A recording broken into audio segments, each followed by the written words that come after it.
What's going on, everyone? Vampyr Gaming here, and today I'm joined with my friend Mangley, aka Zach Poppy, allegedly. I don't know, but we're here today, and we're going to be talking about how to win in the Shanks Mirror.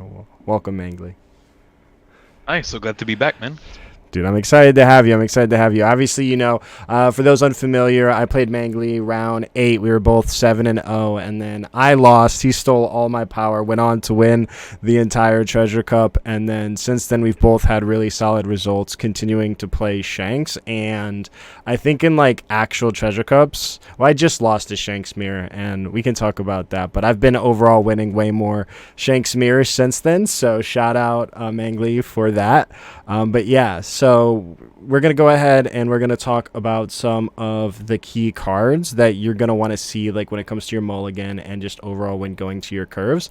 The key cards for the matchup are going to be your Rayleigh, your Dragon, and your Shanks. So we'll go ahead and start off. So first off, and feel free to jump in here as well, Mangley, at any time, but Rayleigh is one of the most important cards. I think the biggest thing for me is I'll never forget Jonas said he thinks it's like just the best card in One Piece. I'm pretty sure that, not exact quote, but he said something like it's like the best card. And truthfully, like once you start doing it, it really can feel that way. The biggest thing for me is that Rayleigh can give you back just a lot of it less so give you back, but create an opportunity and take off a lot of aggression off of you because the power lowering does stay, and so it can either protect your board by lowering like a 10 cost and these other beaters from being able to swing into your bodies or make it easier to protect, but then also like as you're trying to keep yourself healthy or still in the game,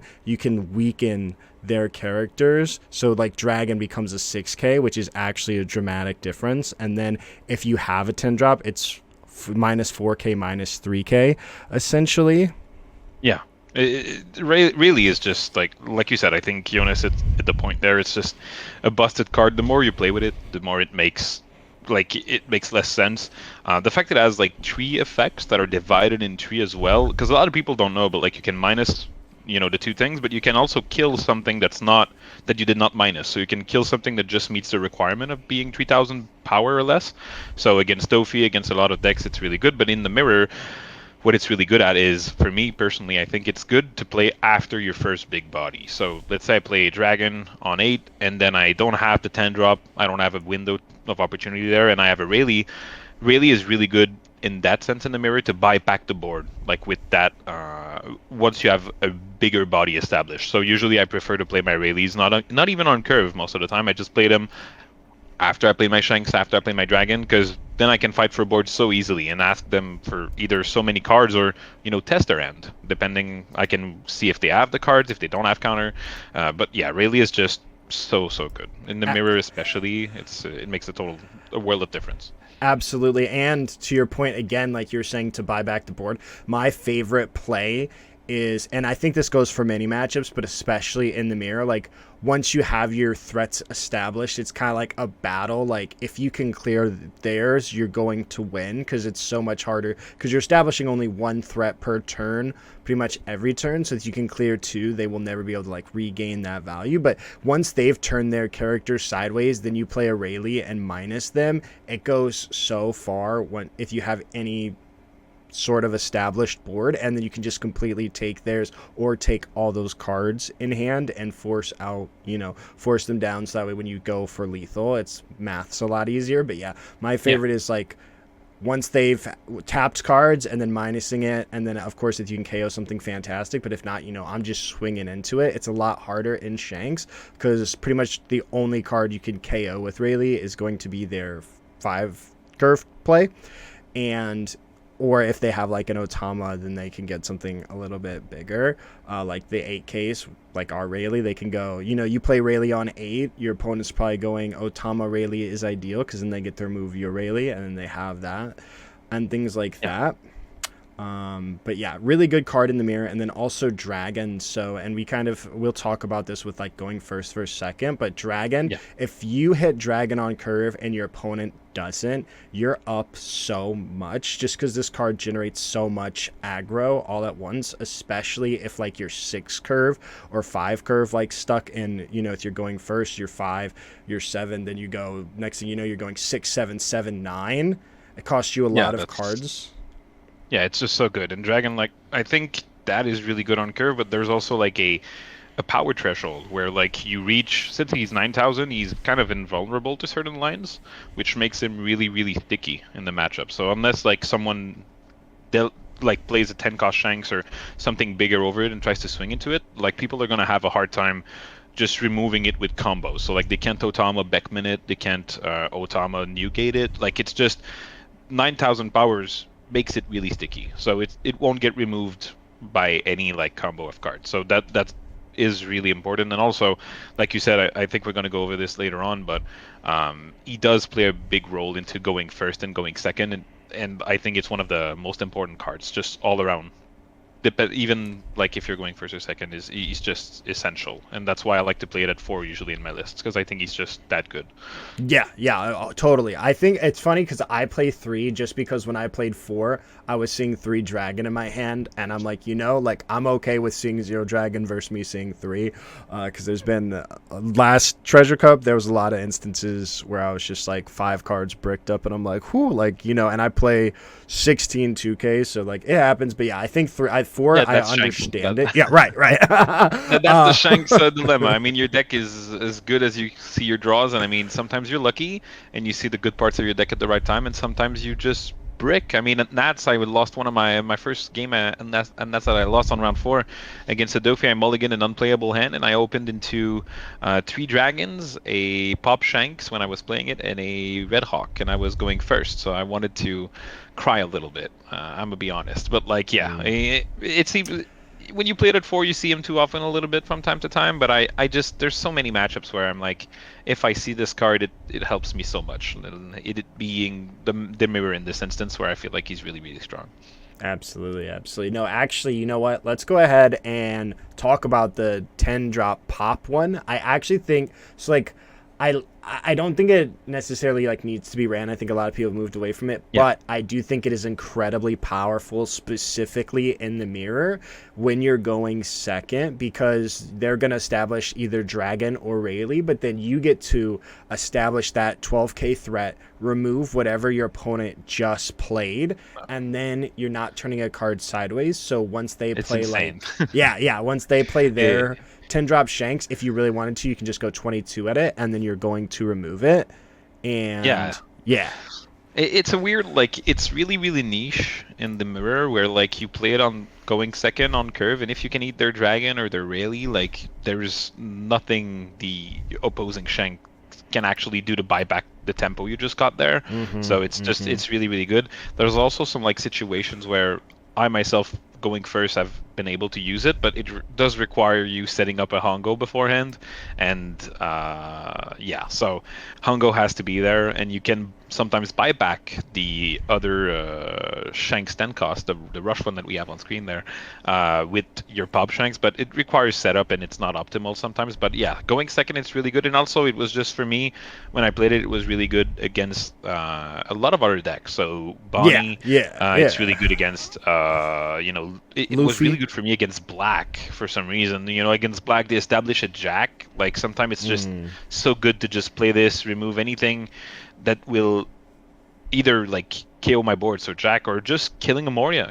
Killing a Moria, having this like removed makes their deck so slow to kill me. Like, they don't have a clock against me if they don't have like a big body like this, because your leader is so tanky. So them having like a bunch of Luchis or like 6k 5k bodies, they're not gonna kill you like nowhere near enough. So like, you can chain bigger bodies, and at some point they run out of resources, and that pop Shanks really, for me, made a good difference. But I think I've strayed away from Shanks from that card, but I think it's still good. But I think we have a better Shanks on the screen.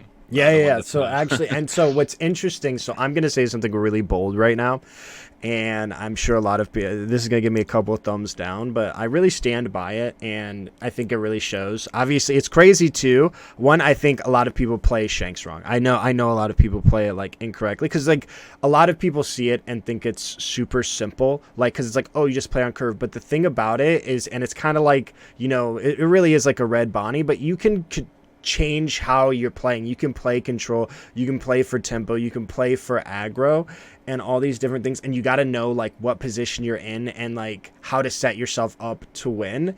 And I think the biggest thing that really shows that is, and especially early on, everybody said to win the mirror, they're like, oh, just go second or just see more 10 drops. And like, it's not wrong, but if you're playing to your outs, your opponent seeing 10 drop and you not isn't going to like make the difference. I've won plenty of games seeing 0 10 drops while my Oh, opponent has definitely. seen them. And so like, I think the biggest misconception, truthfully, is just like, just see more 10, because you still have to know how to play a game, because I will still come out victorious if I'm not like missing all my curves and I'm just like, oh, like just super behind and I'm playing, and you start establishing 10 drops, there's still worlds where I win.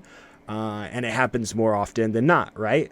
Yeah. So I think that's just a huge misconception. And I think the card is really good, but I think people give it too much value in the mirror. I think it really depends on if you're going first or second, and also like you said, I think how far behind you are, because this card is not gonna win you back the game on its own. And people, like, depending on what they have in their hand and everything, they will respect it and counter accordingly and make you pay for it. Because if you establish this on a turn where you're not supposed to, trying to just play on curve and have like this be your out, you will sometimes just lose off of this. And I have to agree. I think this card in certain matchups is really, I will say, win more. Like if you have the window to just Yes. slam this and you're ahead, like this, Mm, it just like kills dreams. You just exactly. slam this. It's too big. It kind of like secures your position, but it won't like buy you back into the game sometimes. So I get what you're saying there, and a lot of people just give this card, like you said, too much credit, I think.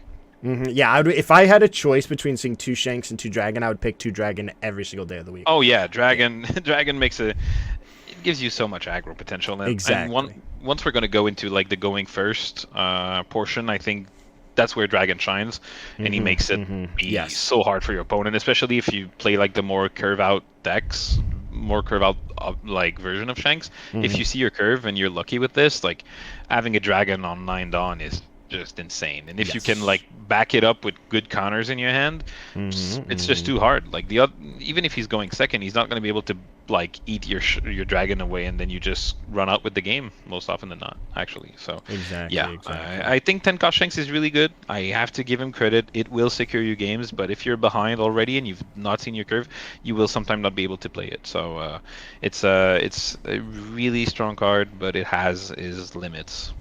Exactly, exactly. Yeah, 100% agree. And we'll talk a little bit more about that, like when going first for a second. But then let's go ahead. These are just kind of like honorable mentions. I think these also matter because these are going to be like, once you see those cards, if you go bar for bar, these are going to be like, and how you utilize these are really going to make the difference. So first up, we have Ace. Those who don't know what this card does, if he would be removed, you can minus him by 2,000 power. Why I like this card specifically, so of course, and shout out you for putting me on to Yasop, because Yasop is actually a phenomenal card because it takes a lot of pressure off of you in games, but you got to really think to what you're playing for, especially if you're going second. Yeah. Controlling that board, establishing those 10 drops, doing all of these threats really matters. And when you're going second specifically, seeing this ace, they cannot, like, our only 7 play, and if you don't play Newgate, which some people don't play, is to play and trash your 6 play that you just did with Beckman. And so Ace lets you keep that body, and they can't take away, like, they can't try to swing the tempo in their favor. So you're going to keep this body, and then you're going to go on to establish your next threat, and he's going to be able to swing. And so it's the only body that really does that. Yeah. And when these bodies do matter. So I really like Ace. I think like having that tech choice can be the difference, because it's going to give you that extra body and then allow you to, one, if you want to play tempo towards them and then try to take their board while also establishing yours, since they missed that one opportunity. Yeah, I think it's just a lot of people discredit, like, a lot of new players in One Piece also like don't understand this, but like games tend to be really really close. So like you having one extra card, that extra 1k, like it does matter at the end. And Ace being so resilient, especially in a deck where people can't remove it with effects, so they're gonna have to try to remove it with effects or swing into it. And usually with Shanks, you're going to be able to defend it unless they reduce it or minus it. And in the mirror, like you having a 6k power body that's going to stick at least for one turn, maybe two, and that's not vulnerable to like the on curve play that your opponent does. So especially when you're going second, like you said, you will ask for at least one, maybe two cards out of your opponent's hand, and this in the long run will matter. So I think Ace really shines there, and I think him and Yasop makes it like really rounds up your 5 dawn curve, I think. And for me, Ace, I know I won without Ace in my list at first. I think my list was really good for like the first tournament, just because it was so consistent and it made sense for that tournament, because people played like greedy decks, people were not used in the mirror, people were not used at all just in the format because it was so new. So I came in with a deck that was stable, that had its strengths, because Shanks, that's what it is. Like the leader on its own is really really strong, and you're playing really powerful like red cards. You don't need much. But now I am running the aces. I think he's just really really good, and in the mirror he does have his spot. And I think you said it well. I think you covered that pretty well. Absolutely, yeah. And then the second biggest thing is, and this kind of, again, one of my games that I lost, it came down to really like they saw 3 Otamas. Otama is such a big card because, kind of like to the point, you can buy back board. Even though if they establish a better threat, you can do a lot, especially with cards like Newgate, and then also you have Rayleigh and you have Beckman. So you have potentially 3 different instances of removal. And if neither of you see 10 drop, you can, with Otama, pretty much out every card in the deck except for Dragon. That's why Dragon is so important. You can be like Otama Rayleigh, pop your Rayleigh, or Otama minus, play Beckman. And then even on your Beckman, like, I'm going to 8, Rayleigh doesn't answer Beckman, but I can go Otama Beckman, boom, your Beckman's gone. And then Newgate as well. Otama Newgate. Otama is really really good. I think it and people underestimate you buying back the board like this. It gives so much room. And this is so important. Like if you're able to remove what the other Shank has played the turn before, you now have the strongest board. So he's gonna have to respect this, and then you're gonna be able to ask for a good amount of cards. And that guy that played like his Beckman, he most probably was able to remove something, unless it's Ace, which is really nice.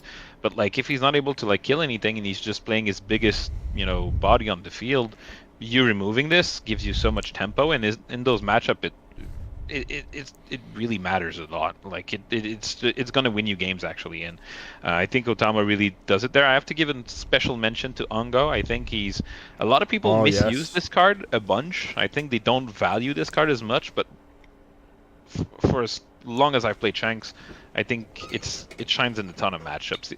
The mirror, it's really good, and also like in BY, but like it's the mini Otama, but you just have to set it up. So sometimes I like to do this on 3 dawns and just be like, hey, you know what?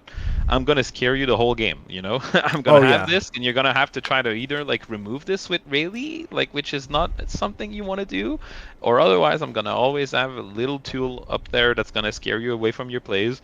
And if you don't respect it, and you take a guess, I'm gonna be able to buy back the board, and then it acts as a pseudo blocker. So like I'm winning on so many levels there, and sometimes I even defend it. If they just swing 5 at it, I will give a card to buy back, with combos the board again. So it's just, yeah, Ongo has to be like mentioned because it's Otama, but a little bit more setup. But Otama is really really good. Yeah, it just enables so many plays.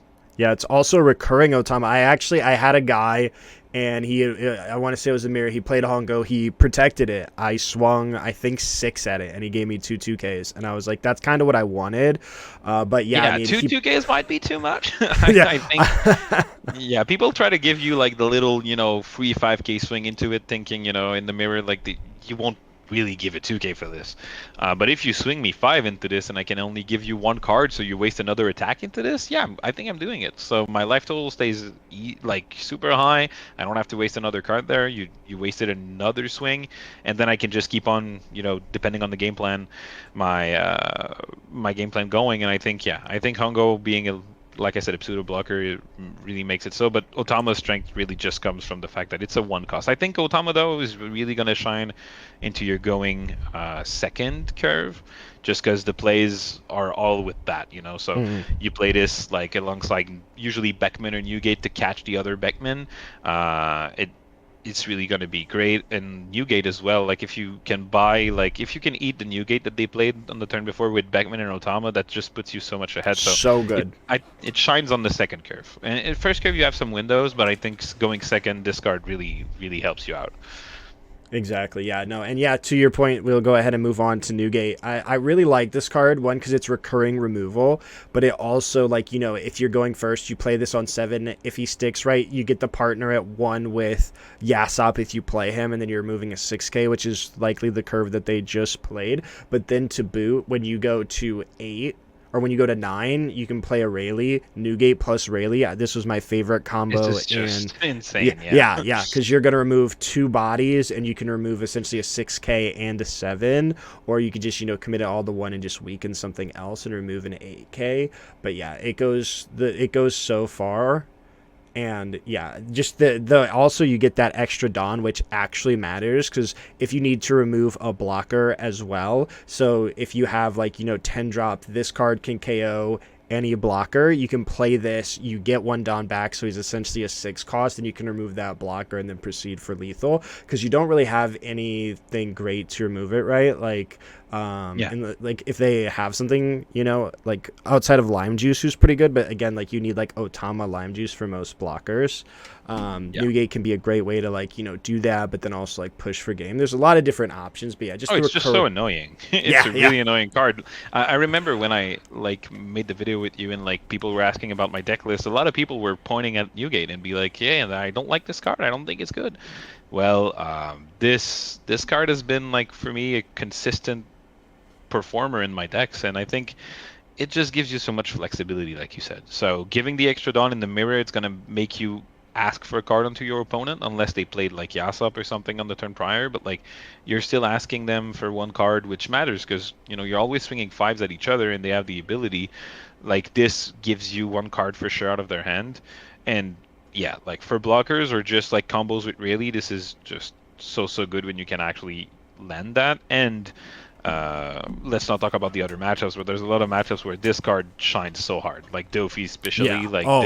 This on 7 is huge. Yeah, if you had the ass up beforehand and you play this, I think you can now almost always win the game outright from this. And then this just keeps on. It's the gift that keeps on giving in that matchup. You will always be able to KO something. You will. It's usually active boards that really comes in and I'll say screw your game up a bit, because you can't really attack into them, and then you just have to attack face and you start giving back cards. But this just says, you know what, I'm gonna be able to remove stuff that you play, and you won't be able to get your key number of attacks going. I'll be able to play around it and defend accordingly. So yeah, it's just a really good card. And in the mirror, I think it's a stronger body. 8k being a little bit bigger than Ben Beckman can also matter.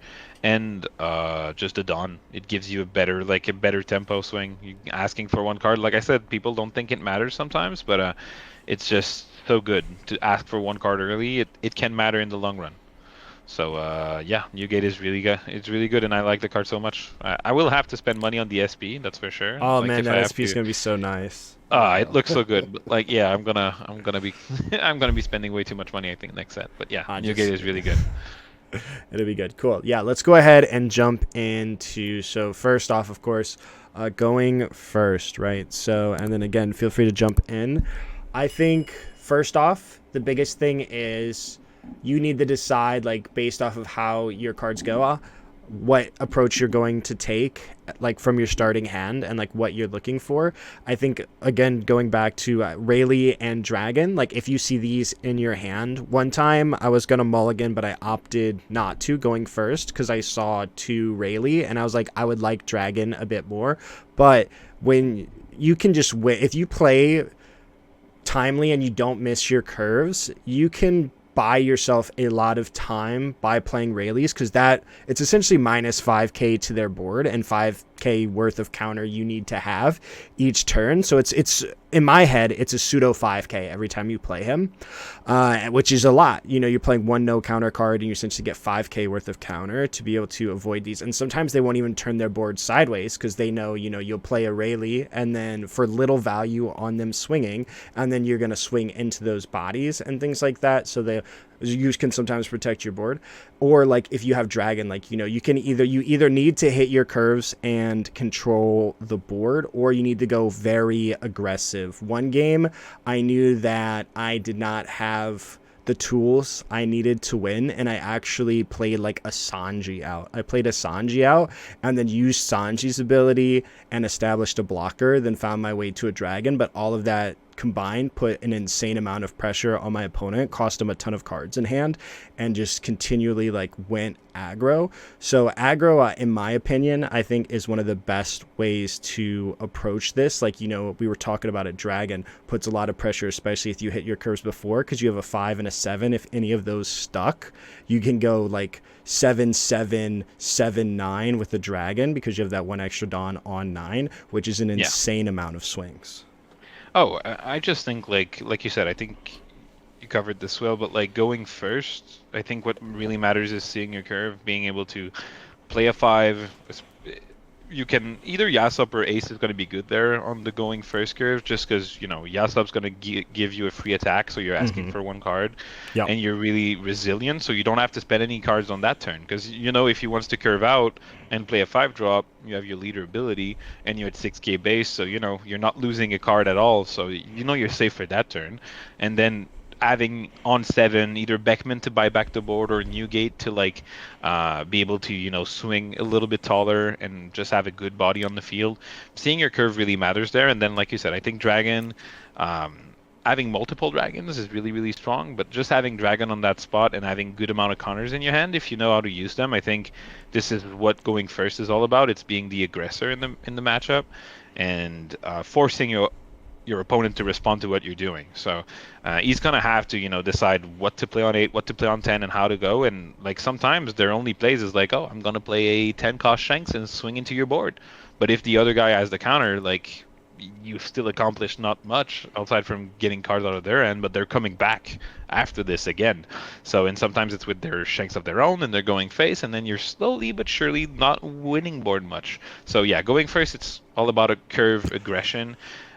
More than going second, I feel like, and yeah, I think that's where dragon is really, really strong. Absolutely, yeah. And I think I'm glad you mentioned it, because the biggest thing here as well, and I kind of struggle with this myself, is because it's very hard to know, but you have to know when to take a card from life, because as Shanks, we typically play with 5 to 6 cards in hand the whole game, and you're fighting for board, you're trying to, buy back board, this and that. When you play your dragon sticking is the biggest key. If they miss their, if they don't have a 10 drop, he pretty much all but wins you that whole game. However, when they have 10 drop, they're going to go for your board, and then they're going to go for that dragon. And so you need to know how valuable that dragon is, and to make sure that you can protect it if you need it to potentially go for lethal soon. Because you need that pressure, because then it's going to take that 12k swing off of you, because they're forced to go at it again. And again, that 9k really matters, because every other card, when you establish 10 drop, you can swing at it with Rayleigh and Beckman. They can only swing at it with their Beckman. Not their Beckman, their Rayleigh, because he's an 8k, so like the Beckmans can't swing, things like that. And then of course if you establish your own 10 drop, then it can't just organically swing up, so they either have to just use the 10 drop and can't like use it to pick cards out of your hand, which is like a big thing. You want to try to make cards weaker, swing at them, get those cards out of hand, because your hand is so few the whole game anyways. It's almost like you kind of can like starve them, but like there's the downside, right? They play a 10 first, and then you can't in turn. The best part about going second is you play your 10 drop first, so then if they play one, you can just go 22 at it if you really want, and remove it. You have an answer, but when you're going first, you'll never have an answer to the 10 drop unless if, like you said, the unique position. You can't really, Exactly. So you have to know if that, you have to set, and that's the big key here, is you have to set yourself up. You have to be aware of when that turn is happening, what you're going to do. Am I going to counter and save this? Do I need more rushers? Do I need this or do I need that? Like, what body matters the most here? And how am I going to continue to apply more pressure? Because once that 10 drop comes down, you're on a timer, because they can continually clean your board. Their removal becomes a lot better. And just everything. It's just because the 1K difference truly matters across the board, whether it's, they can suddenly, you played a new gate. Well, they have a 10 drop, so then they can just play Otama and KO it with their new gate, and they're not forced to have Beckman. Or like, you have your 6K blocker, it's now a 5K blocker. Your Lucky Roo can get lime juiced. Like, so many different dynamics change of the game that you need to be aware of, and just really like play to your outs and know, like, once that comes down, you have to be able to. And that's why that dragon is so important. If you have the one dragon and then you get to keep it, you play a second dragon, next thing you know, now you're going 8-8-9 after whatever turn you had just did, and now they have to answer 2 dragons.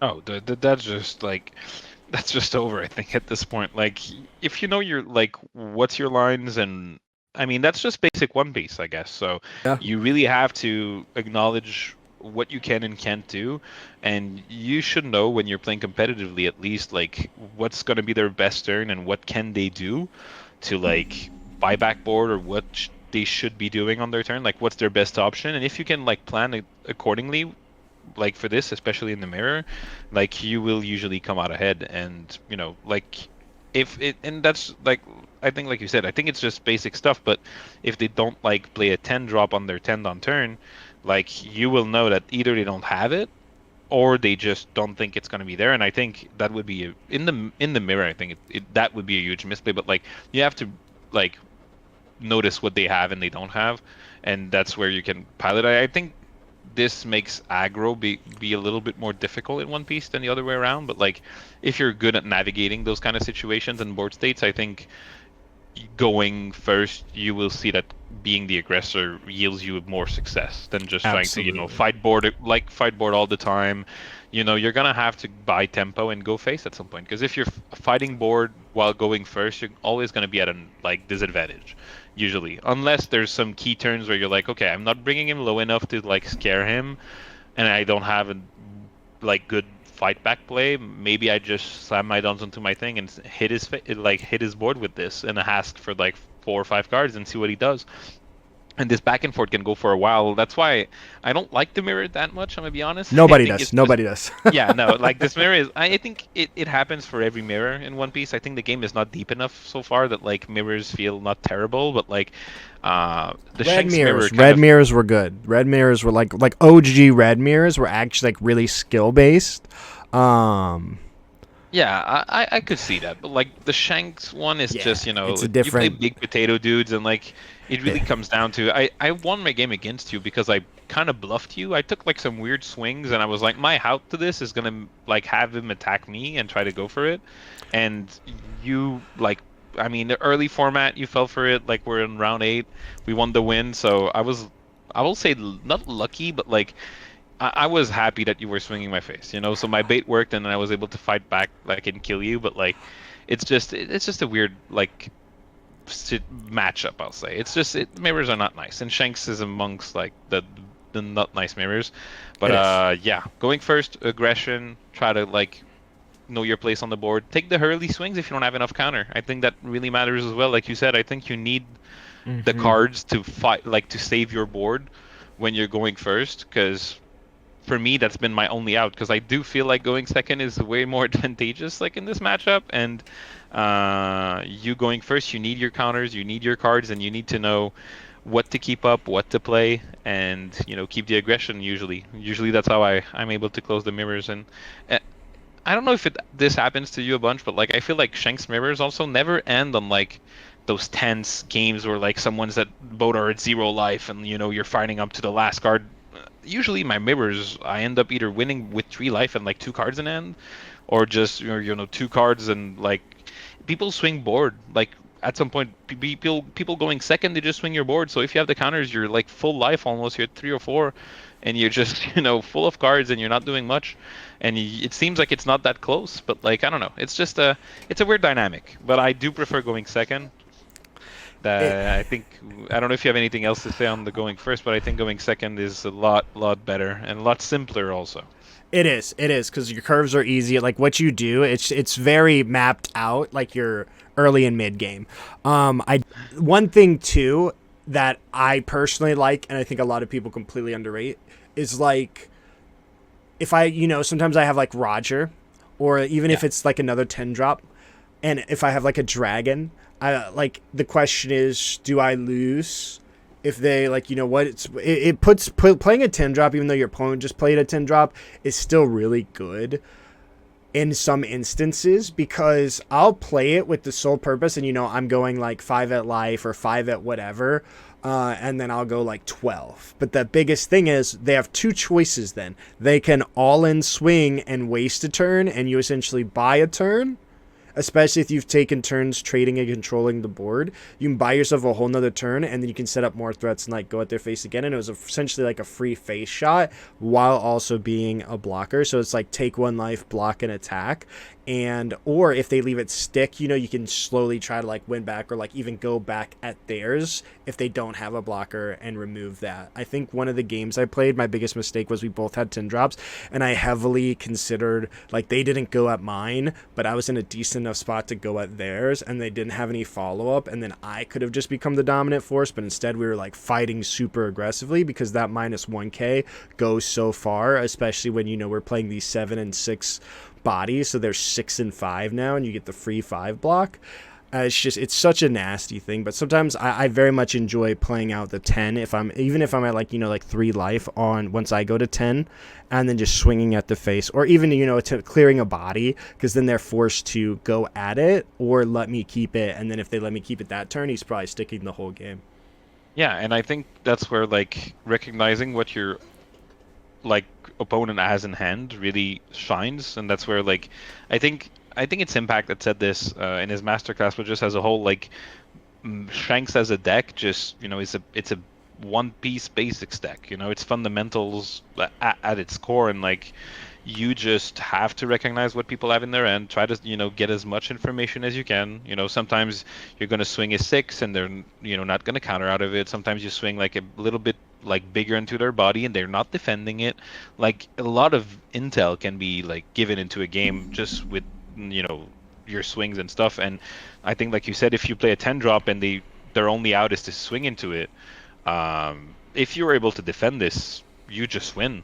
Usually outright. So like, and sometimes their swing is not even that efficient. If they don't have like a 10 drop of their own, if they're going with their dragon at it, 18 into 12, it might not just work. Actually, it's not that many cards when you think about it. It's just 3 2Ks and your leader effect. I mean, I am gonna be able to defend this usually, and if I can, I mean, I just won most probably. Like, and a lot of people make the bad decisions on this. Like they don't think they can actually fight the race. They don't think they can, win the board otherwise, and they just all in Hail Mary kind of swing into like your big dude that you just played.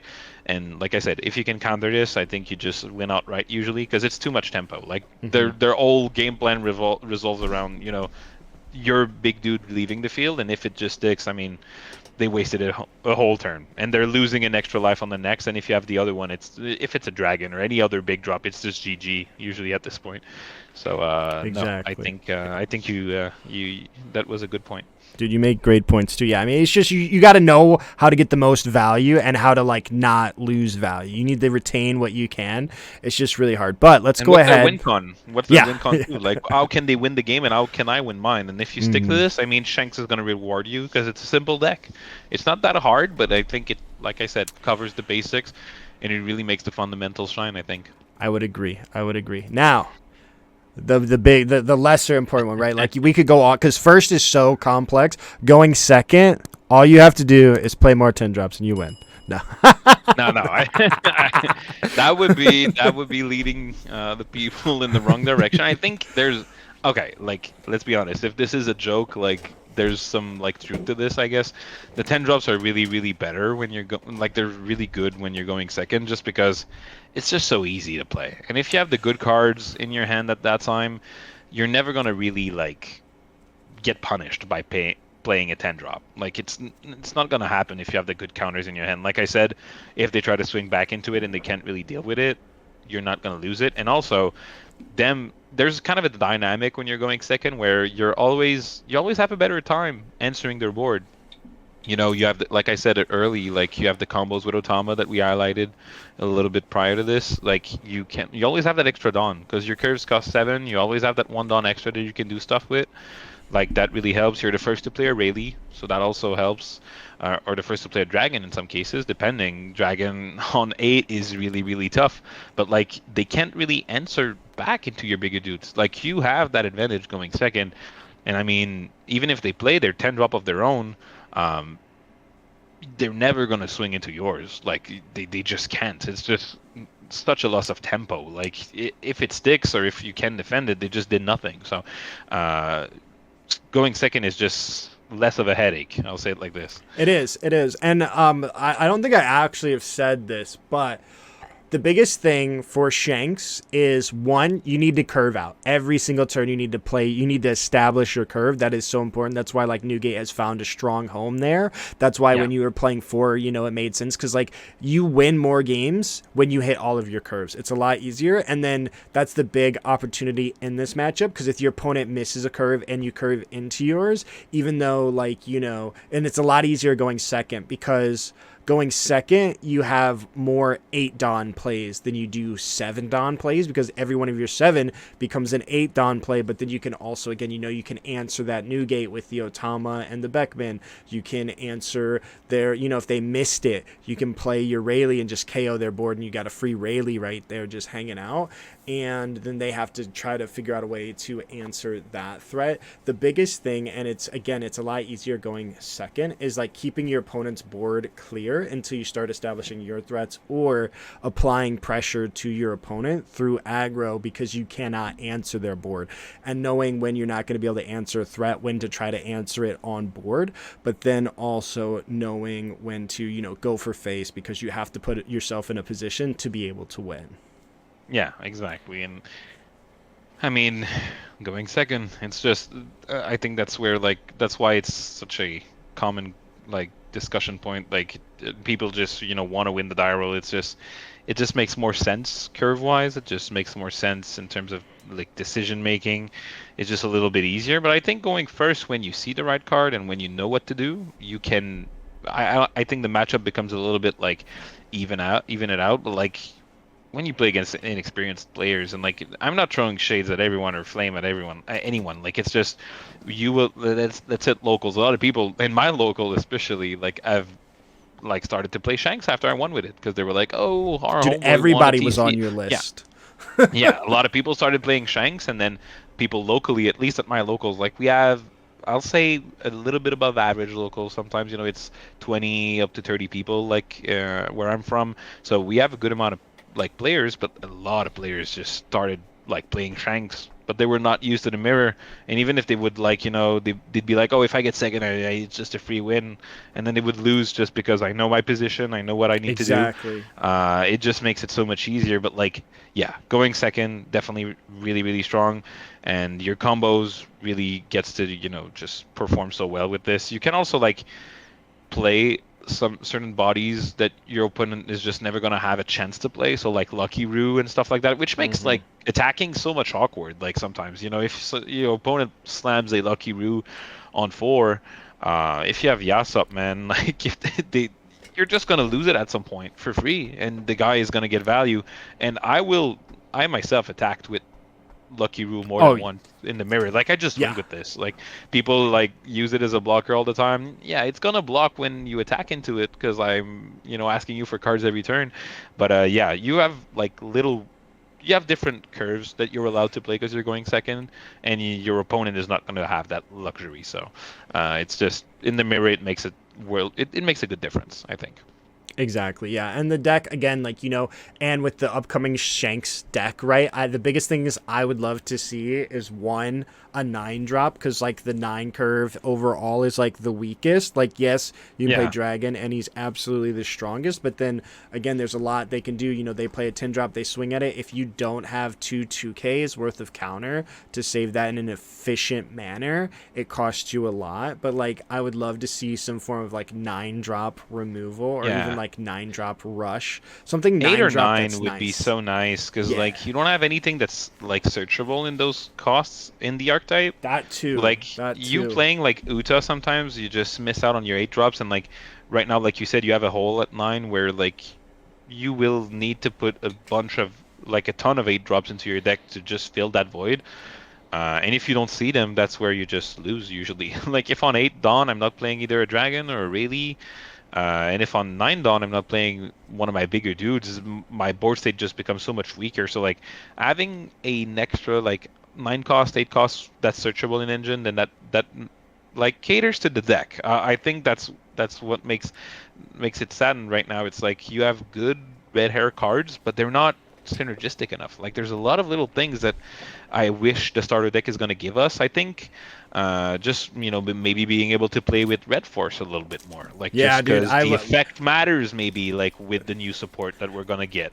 I just that we have good 2Ks. Like the archetype has good 2Ks so far. We have a really good like certain boss monsters that are pretty nice and good mid game plays.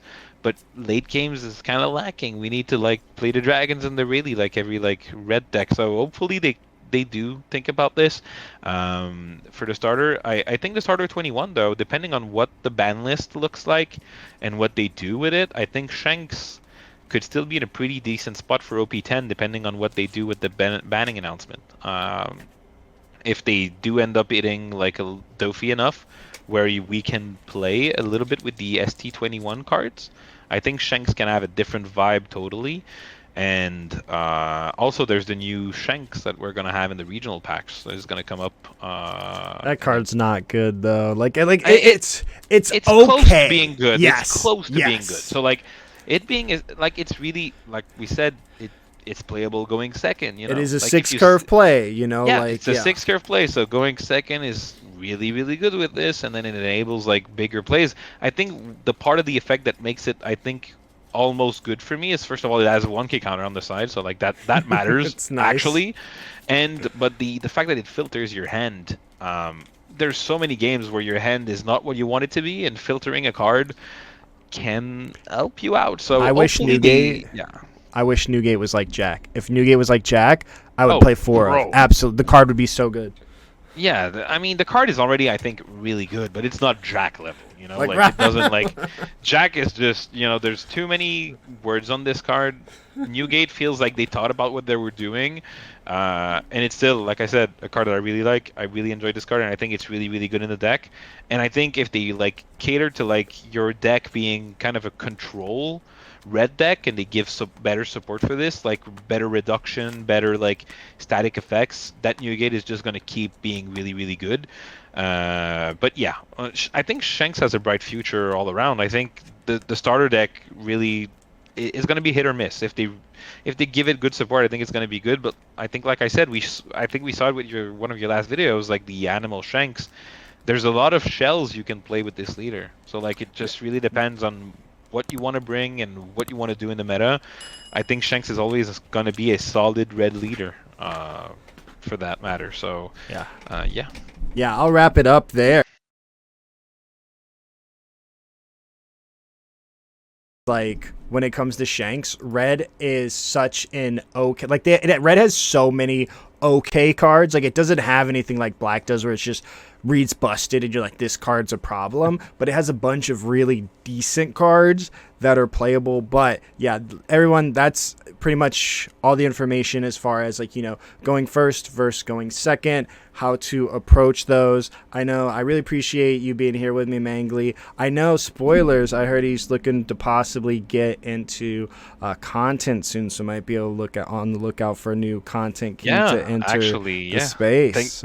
Thanks for the plug. It's always a pleasure to come down and talk with you. I mean, it's we've known each other for a while, and just playing the same deck and being good friends. I think it's just always a pleasure to do those videos with you, man. But yeah, I mean, once I get my prizings, because yeah, sadly I've not received my prizings yet. But once I receive this, the goal is to update my setup and start making content. Not to clash with yours, but like just get out there, like be able to discuss and share more of my thoughts on the game. So yeah. No, absolutely, absolutely. Was there anything else you would like to shout out? Anything like that? If not, we can go ahead and wrap it up here.